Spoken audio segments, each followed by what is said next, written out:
Hello friends, Tanya here, and I have two different collections from Spellbinders that I'm going to feature on this card today.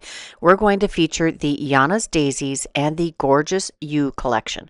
The Gorgeous You collection came out in March, and we have this Gorgeous You perfume bottle, multiple layers on the front of this, a beautiful bow, and some really stunning details. The next thing we have in this collection is a sweet floral. This is called Gorgeous You Florals, and there are three different styles of flowers in this one. The Cross My Heart 3D embossing folder, lovely crisscross with hearts at the intersections. Then we have this cute little purse or makeup bag, Gorgeous You makeup bag. You can use this as a gift card holder. There is a piece that will join this to make a shaped card, some really beautiful details. A fun sentiment set. This is Flawless Sentiments. This is a BetterPress set. There is a die that cuts the single line sentiments. We also have the Gorgeous You makeup die set, and you can make all kinds of different components that would go in a makeup bag in that die set. Lots of fun things to use. Then the Yana's Daisies. This just came out. I love Yana's floral collections. They are stunning. There are lots of BetterPress sets in this one. This is called Daisy Shower, and this, y'all, it has a coordinating stencil, and it is 5x7. Oh, I'm so happy. I cannot wait. Next, we have the Daisy Trio. This is beautiful also. It is a A2 sized die set or BetterPress set, and it also has a stencil coordinating. We have the beautiful Yana's Daisies, which is the cluster of florals that has inlaid components and an outline. We've got the molded frame. This is a 3D embossing folder, size for an A2 size card. We also have a sentiment set. This is Crafty Hugs Sentiments. This is a BetterPress set. You can glimmer foil and BetterPress with those, and there are coordinating dies for all but one tiny little sentiment. Now, I had to play with the 5x7 BetterPress plate. I pulled out some yellow cardstock. This is from the Spellbinders card kits way back in the day. So this is like 65-pound weight. It is not a super high quality paper. It's beautiful. It worked great as a layering cardstock, but it's not like the best. We're going to use some VersaFine Clair ink here. We've got Cheerful and Sunshine. These do a great job of applying ink quickly, and they generally create a crisp image. I really like the VersaFine Clair inks, and Spellbinders does carry, I think, 12 or 13 colors, and these are two of the colors they carry. I thought I would try to do a subtle background with the colors fading up from the bottom. I've done this technique before, usually on a white background. I thought I'd try it with this yellow, and you can see that ink is just all sitting on top of the cardstock. It is not being absorbed like it normally would be with a BetterPress ink or with the BetterPress. Usually it just pushes that right into the cardstock. I did have to heat set this background. I did think I was going to try to add a little bit of gilding with this solid gold, the Lisa Horton metallic ink. And I think my plate shifted when I was cleaning all that other ink off. So it doesn't have, of course, I didn't put a lot of ink on it. So it didn't give me a crisp image, but it'll work.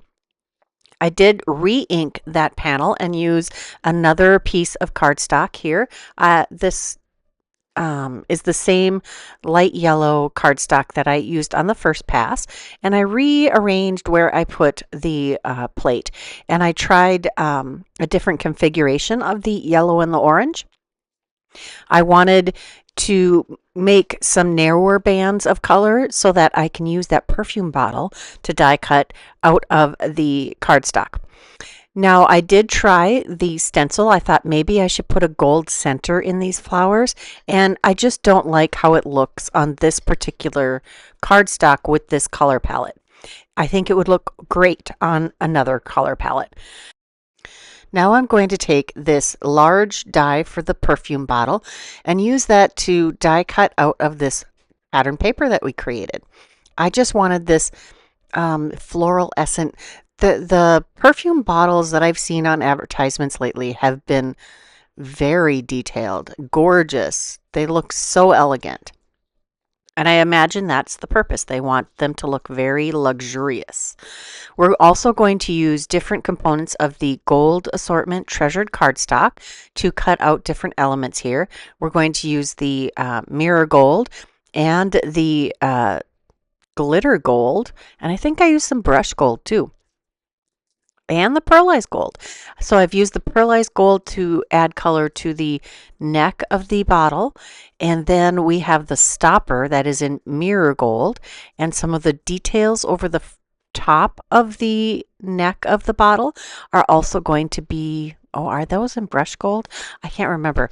I just used a variety of the beautiful cardstocks in the treasured cardstock packs. I love those. I rave about them every time I use them. Um, yeah, I just ordered extra because I was starting to run a little low. And I've had these packs for an entire year. Even though this is glitter cardstock, you can still see the details that are cut into this bow, and the bow is really cute. It is nice and flowy, and you can move those bows to the tails of the bows to different positions. And I'm just auditioning a few spots for this bow to land. I'm not going to adhere that until much later on my card design here. Just lots of cute ways you can make this bow attach. You could stop right there. That bottle could be perfect just the way it is. But of course, I have to be extra. We're going to use the 3D embossing folder here, and we're going to create a background or a landing place for this bottle. I have a 4¼ by 5½ inch piece of some, it's a shimmery white cardstock. I was recently reorganizing my cardstock because I finally got that big block of cardstock from Spellbinders, the new color wheel colors, and I needed to make space in my craft room for those papers. And yeah, I'm rediscovering some of the papers that were in my stash, and I need to use them. Next, we're going to do some florals from the Gorgeous You Florals. I'm telling you, these two collections work really well together. We're going to die cut several of the large daisy-like floral in that die set, and a bunch of the stems and some of the little flowers. I've taken that pale yellow cardstock, and I'm going to use that for the tiny flowers. And I'm using white for the larger flowers. I ultimately cut out, I think, 5 of the white and 6 of the yellow. Just using my little scout here to quickly run these small dies through. And here is all of the die cutting that I just did. Oh, and I used brush gold, and the centers of those larger flowers, the fallout from the bows, the loops of the bows, I was able to cut a center out of each of those fallout pieces. So I didn't waste that. If you're like me, you try to use all of those specialty papers as efficiently as possible. I'm using a piece of press and seal here. Reminder, the press and seal does leave a little bit of a discoloration or a pattern, like a honeycomb pattern, on your mirror cardstocks. Don't say I didn't warn you. I wasn't able to buff it out, but we're just going to go with it.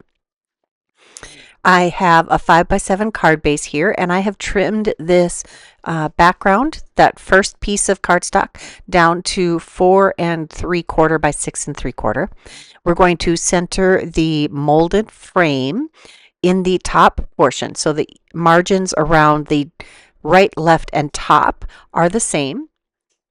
And then we're going to add our perfume bottle. I've added extra layers of cardstock behind each of these elements so that they lay nice and flush and have a little bit of dimension. You know me.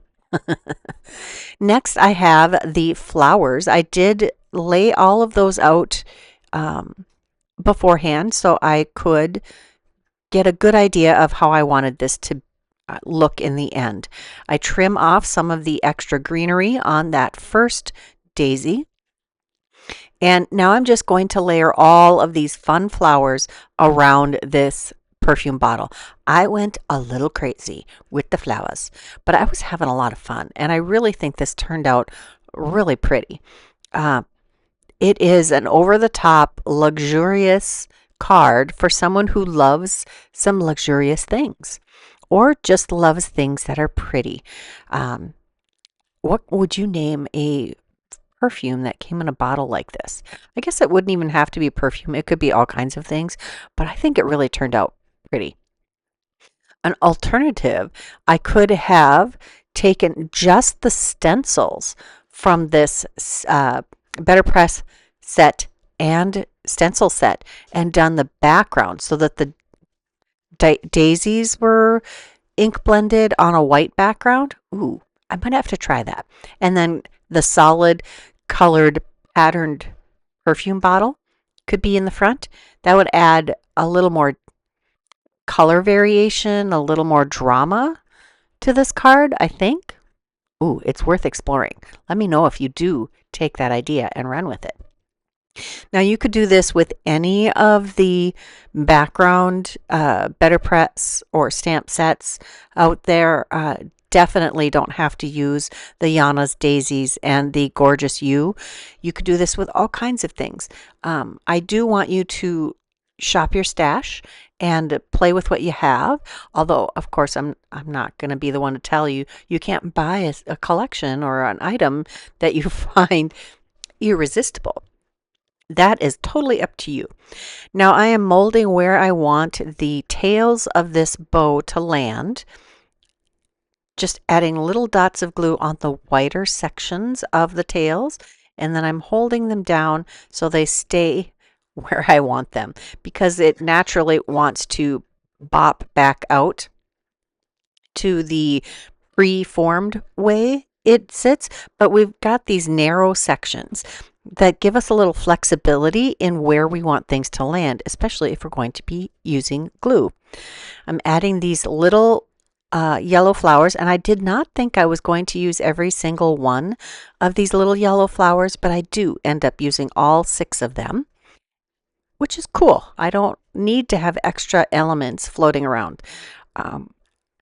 We're just going to add these leaves here to add that extra fullness. And we're going to add centers to those little flowers with the Color Essential Gems Crystal Mix. And I'm going to use the more opal ones, the little bit milk glass or cloudy looking gems. And we're going to add those to the centers of each of those little flowers. And that'll use up a bunch of gems. But you know what? This card calls for all of the pretty. We'll add a few more of these little tiny gems to add some detail and pizzazz to, well, just to add a little more cohesiveness to the front of the card. I'm not being super picky about where these land, just trying to keep a nice flow across the front of the card. Next, we're going to get some sentiments from the Flawless Sentiments and the Crafty Hugs Sentiments. I am going to glimmer foil both of these. I've got one of the larger sentiments that's going to go on the inside of the card, and a fun scripty sentiment for the front of the card. Sometimes I just don't feel like taping things down, so I take my copy paper blank there and set that on my base. I really didn't need to do that this time, but I'm going to foil the sentiment for the front of the card on the yellow cardstock. I'm taking a chance here. There's every likelihood that that cardstock wouldn't foil well because it's the same yellow cardstock that I use for the better pressing. and I did white for the inside. Now we're going to back the inside sentiment with this beautiful layer from the perfume bottle die set. And I've die cut that from the cardstock that is left over from the perfume bottle BetterPress piece. I have one more flower here to use, and one more big flower and two of the little yellow ones. And we're going to have a big reveal here. That is the inside sentiment. And look at that. It did a great job of foiling on that yellow cardstock. I will line up this die. I was thinking it was going to be more of a portrait orientation, but it looks like it needs to be landscape. So I'll tape those dies in place and run these through the die cutting machine. Just using some pieces of low tack tape to hold those in place. I did cut a couple extra layers from that yellow cardstock of the sentiment for the front of the card to add a little depth and dimension. Just using my Barely Art Precision Glue in the fine tip bottle. Both of those I've purchased from Spellbinders, but you can get them at many places. I love the precision glue tip. It really makes my life easy for getting my gluing done without having excess glue. The Barely Art glue also doesn't seem to warp the paper, which I love. You can't see, some glues you put it on and you can see the glue lines through the other side because it adds a little warping. Just a little reminder that glue does matter. I'm looking at lots of ways to add these elements to the inside of the card. There's all kinds of ways that you could have landed with this. I did end up putting a little bit of extra cardstock on the back of this to make up for the bulk of the stem. So this lays nice and even. I don't think I centered that perfectly, but you know what? I'm not going to fuss about it. It's fine. We'll add that to the inside of the card, and then we're going to add a couple of flowers. I have been really enjoying adding die cuts to the inside of my cards. And since I use at least 100-pound cardstock for my bases, it holds up to this just fine. And I love a good sturdy card. Just going to tuck that last little flower in. And then since the gems are not a great idea for the inside of the card, we're going to use some of these flat-backed, these sequins. These are the Aura Opalescent sequins, and they are still available. There are 3 sizes in this collection of sequins, and I just add the smallest, I think those were the smallest sequins, to the centers of each of those flowers. Now I need to figure out where I want to put this sentiment. The middle of the perfume bottle would have been lovely, but that would have covered so much of that pattern. I decided to put it on the lower edge. I think it looks good there too. Let me know what you think. Do you think I should have put it higher, closer to the bow? Now I want to add just a couple more of these gems. I didn't feel like I had enough, or I needed a couple around the sentiment. Yes, there are a lot of gems on this card front, but you know what? We have them for a reason. Let's use them. I used to feel like I needed to hoard them in case I needed them in the future, but I'm really letting go of that mentality and taking every opportunity to use the products that I have. That is the entire card. I had a lot of fun playing around and being adventurous with the supplies this time. I hope you enjoyed this video. If you did, please give it a thumbs up. If you haven't subscribed, now's a great time. If you're interested in any of the product that I used today, check that description box below. There will be a visual list link in the description box as always. Until next time, here are a couple more videos I thought you might enjoy. Bye-bye.